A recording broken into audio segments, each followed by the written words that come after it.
दोस्तों आज आपको यूपीएससी के प्रीलिम्स की टोटल जानकारी देंगे कि प्रीलिम्स में क्या होता है, प्रीलिम्स में पढ़ाई कैसे की जाती है, प्रीलिम्स में सब्जेक्ट कितने होते हैं, किस तरह से आपको एग्जाम देना रहता है। सबसे पहले जो उम्मीदवार यूपीएससी 2024 में भाग लेने की योजना बना रहे हैं उन्हें जल्दी ही अपनी तैयारी शुरू कर देनी चाहिए। तो चलिए यूपीएससी में प्रीलिम्स के एग्जाम की बात करते हैं। यूपीएससी प्रीलिम्स में कुल 400 पॉइंट के 2 ऑब्जेक्टिव टाइप के पेपर होते हैं। पहला होता है जीआई और दूसरा होता है सीसेट। दोनों ही पेपर आमतौर पर एक ही दिन में होते हैं। तो चलिए अब आपको बताते हैं कि पेपर फर्स्ट में कौन कौन से सब्जेक्ट होते हैं और उसमें क्या क्या पढ़ना होता है। पेपर फर्स्ट में आपको राष्ट्रीय और अंतर्राष्ट्रीय महत्व की वर्तमान घटनाएं जाननी होती है।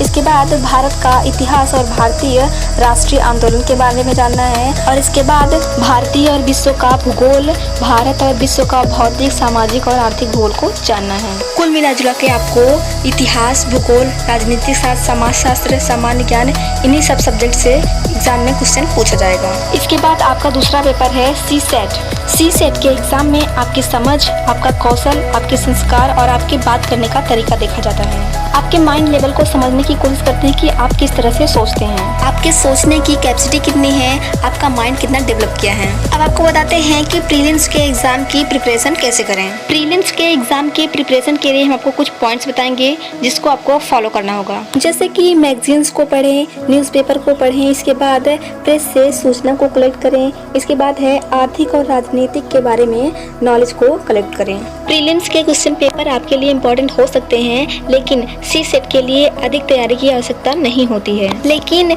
यूपीएससी प्रीलिम्स और मेंस के लिए नोट्स बनाना बहुत जरूरी है। प्रीलिम्स के एग्जाम प्रिपरेशन के लिए आपको एनसीईआरटी की बुक से ही पढ़ना चाहिए क्योंकि न्यू एजुकेशन पॉलिसी के दौरान उसमें बहुत सारी चेंजिंग की गई है जिससे आप एनसीईआरटी बुक से ज्यादा नॉलेज कलेक्ट कर सकते हैं। प्रीलिम्स में आपको लगभग 8 सब्जेक्ट से क्वेश्चन पूछे जाते हैं। इसमें पहला है भारतीय स्वतंत्रता आंदोलन, दूसरा है प्राचीन इतिहास, तीसरा है मध्यकालीन इतिहास, चौथा है राजनीतिक, पांचवा है स्थानीय जनजाति, छठवां है पर्यावरण और सातवां है भूगोल। इसके बाद है उद्योगीकरण। ये लगभग 8 सब्जेक्ट हैं। इन्हीं सब्जेक्ट से आपको प्रीलिम्स के एग्जाम में क्वेश्चन पूछे जाते हैं। और भी जानकारी के लिए हमारे वीडियो को लाइक और चैनल को सब्सक्राइब करना ना भूलें।